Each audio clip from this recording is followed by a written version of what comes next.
Sir, Chandrashekhara ಸ್ವಾಮೀಜಿಯವರ ಹೇಳಿಕೆಗೆ CM ಮತ್ತೆ ಗೃಹ ಸಚಿವರು ಡೈರಿಯಲ್ಲಿ ಮಾತಾಡ್ಕೊಳ್ತಾರೆ. ಇದು ಹೇಳಿಕೊಟ್ಟು ಹೇಳಿಸಿದಂತ ಹೇಳಿಕೆ, ಇದು ಹೌದು? ನನಗೆ ಗೊತ್ತಿಲ್ಲಪ್ಪ.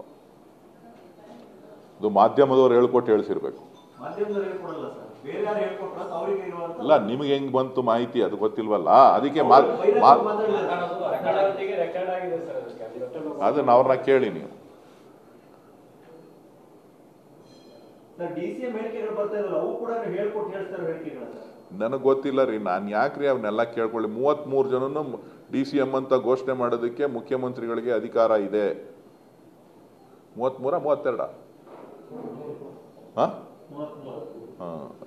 ಸಾಮಾಜಿಕ ಅಸಮಾನತೆಯನ್ನು ನಿವಾರಣೆ ಮಾಡಿ ಪಕ್ಷ ಸಂಘಟನೆಗೆ ಹೆಚ್ಚು ಒತ್ತನ್ನು ಕೊಡಲಿಕ್ಕೆ,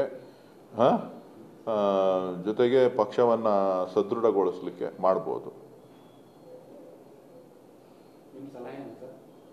ನಾನು ಸಲಹೆ ಕೊಡೋಷ್ಟು ದೊಡ್ಡವನಲ್ಲ. ನಾನು ಮನವಿ ಮಾಡೋದು ಇಷ್ಟೇ, ಅವಕಾಶ ಕೊಟ್ಟಿದ್ದಾರೆ, ಕೆಲಸ ಮಾಡಿ.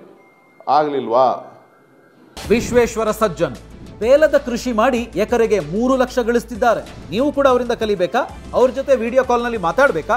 ಈಗಲೇ ಫ್ರೀಡಮ್ ಆ್ಯಪ್ ಡೌನ್ಲೋಡ್ ಮಾಡಿ. ಚುನಾವಣೆಗೆ ಹೋಗಿ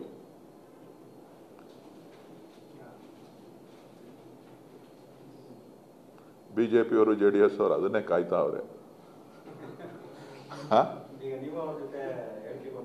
ನಾನು ಹೇಳಿಕೆ ಕೊಡ್ತಾ ಇಲ್ಲ ಅಣ್ಣ, ನನ್ನ ಮೇಲೆ ತಿರುಗಿಸ್ಬೇಡ ನೀನು.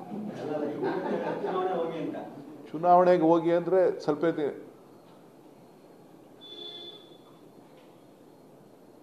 ನೀವೇನನ್ನ ನಿರೀಕ್ಷೆ ಮಾಡಿದಿರಿ? ಏನನ್ನ ನಿರೀಕ್ಷೆ ಮಾಡಿದಿರಿ?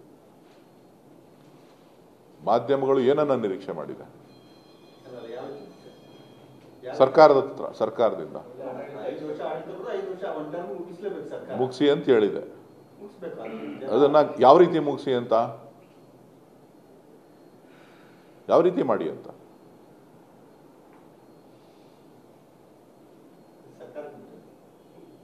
ಸರ್ಕಾರಕ್ಕೆ ಬಿಟ್ಟಿದ್ದಲ್ಲ, ನೀವು ಹೇಳಬೇಕು. ನೀವು 4ನೇ ಸ್ತಂಭ ಅಂತ ಏನು ಕರ್ಸ್ಕೋತಾ ಇದ್ದೀರಿ, ನೀವು ಅದನ್ನ ಹೇಳ್ಬೇಕು. Thank you. ಈಗಷ್ಟೇ ಅಧ್ಯಕ್ಷ ಹೇಳಿದ್ದಾರೆ, ನೋಟಿಸ್ ಕೊಡಬೇಕಾಗುತ್ತೆ ಯಾರು DCM ವಿಚಾರ. ನಾನು ಪಕ್ಷದ ಅಧ್ಯಕ್ಷನೂ ಅಲ್ಲ, ನಾನು DCM ಅಲ್ಲ, ನನ್ನ ಯಾಕೆ ಹೇಳ್ತೀರನ್ನಲ್ಲ ನಡ್ರಿ.